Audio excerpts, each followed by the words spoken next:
ஆதியாகமம் 35ஆம் அதிகாரம். தேவன் யாக்கோபை நோக்கி, நீ எழுந்து பெத்தேலுக்கு போய் அங்கே குடியிருந்து, நீ உன் சகோதரனாகிய ஏசாவின் முகத்திற்கு விலகி ஓடிப்போகிறபோது உனக்கு தரிசனமான தேவனுக்கு அங்கே ஒரு பலிபீடத்தை உண்டாக்கு என்றார். அப்பொழுது யாக்கோபு தன் வீட்டாரையும் தன்னோடே கூட இருந்த மற்ற அனைவரையும் நோக்கி, உங்களிடத்தில் இருக்கிற அந்நிய தெய்வங்களை விலக்கி போட்டு உங்களை சுத்தம் பண்ணிக்கொண்டு உங்கள் வஸ்திரங்களை மாற்றுங்கள். நாம் எழுந்து பெத்தேலுக்கு போவோம், வாருங்கள். எனக்கு ஆபத்து நேரிட்ட நாளில் என் விண்ணப்பத்துக்கு உத்தரவு அருளிச் செய்து நான் நடந்த வழியிலே என்னோடே கூட இருந்த தேவனுக்கு அங்கே ஒரு பலிபீடத்தை உண்டாக்குவேன் என்றான். அப்பொழுது அவர்கள் தங்கள் கையில் இருந்த எல்லா அந்நிய தெய்வங்களையும் தங்கள் காதணிகளையும் யாக்கோபிடத்தில் கொடுத்தார்கள்.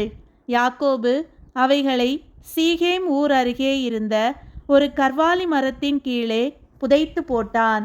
பின்பு பிரயாணம் புறப்பட்டார்கள்.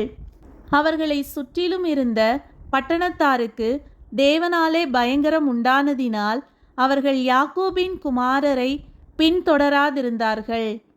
யாக்கோபும் அவனோடே கூட இருந்த எல்லா ஜனங்களும் கானான் தேசத்திலுள்ள பெத்தேல் என்னும் லூசுக்கு வந்தார்கள்.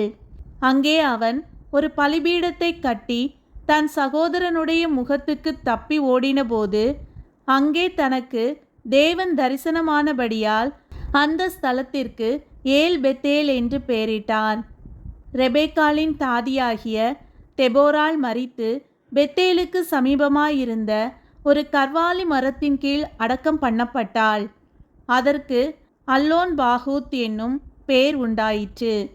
யாக்கோபு பதான் அராமிலிருந்து வந்த பின்பு தேவன் அவனுக்கு மறுபடியும் தரிசனமாகி அவனை ஆசீர்வதித்து, இப்பொழுது உன் பேர் யாக்கோபு, இனி உன் பேர் யாக்கோபு எண்ணப்படாமல் இஸ்ரவேல் என்று உனக்கு பேர் வழங்கும் என்று சொல்லி அவனுக்கு இஸ்ரவேல் என்று பெயரிட்டார். பின்னும் தேவன் அவனை நோக்கி, நான் சர்வ வல்லமையுள்ள தேவன், நீ பலுகி பெருகுவாயாக. ஒரு ஜாதியும் பற்பல ஜாதிகளின் கூட்டங்களும் உன்னிலிருந்து உண்டாகும். ராஜாக்களும் உன் சந்ததியில் பிறப்பார்கள். நான் ஆபிரகாமுக்கும் ஈசாக்குக்கும் கொடுத்த தேசத்தை உனக்கு கொடுப்பேன். உனக்கு பின் உன் சந்ததிக்கும் இந்த தேசத்தை கொடுப்பேன் என்று சொல்லி தேவன் அவனோடே பேசின ஸ்தலத்திலிருந்து அவனை விட்டு எழுந்தருளி போனார். அப்பொழுது யாக்கோபு தன்னோடே அவர் பேசின ஸ்தலத்திலே ஒரு கற்தூணை நிறுத்தி அதின்மேல் பானபலியை ஊற்றி எண்ணெயையும் வார்த்தான். தேவன் தன்னோடே பேசின அந்த ஸ்தலத்திற்கு யாக்கோபு பெத்தேல் என்று பெயரிட்டான். பின்பு பெத்தேலை விட்டு பிரயாணம் புறப்பட்டார்கள். எப்பிராத்தாவுக்கு வர இன்னும் கொஞ்சம் தூரம் இருக்கும் போது ராகேல் பிள்ளை பெற்றாள். பிரசவத்தில் அவளுக்கு கடும் வேதனை உண்டாயிற்று. பிரசவிக்கும் போது அவளுக்கு கடும் வேதனையாயிருக்கையில் மருத்துவச்சி அவளை பார்த்து, பயப்படாதே, இந்த முறையும் புத்திரனை பெறுவாய் என்றாள். மரண காலத்தில் அவள் ஆத்துமா பிரியும் போது அவள் அவனுக்கு பெனோனி என்று பெயரிட்டாள். அவன் தகப்பனோ அவனுக்கு பென்யமீன் என்று பெயரிட்டான். ராகேல் மரித்து பெத்லகேம் என்னும் எப்பிராத்தா ஊருக்கு போகிற வழியிலே அடக்கம் பண்ணப்பட்டாள். அவள் கல்லறையின் மேல் யாக்கோபு ஒரு தூணை நிறுத்தினான். அதுவே இந்நாள் வரைக்கும் இருக்கிற ராகேலுடைய கல்லறையின் தூண். இஸ்ரவேல் பிரயாணம் பண்ணி ஏதேர் என்கிற கோபுரத்திற்கு அப்புறத்தில் கூடாரம் போட்டான்.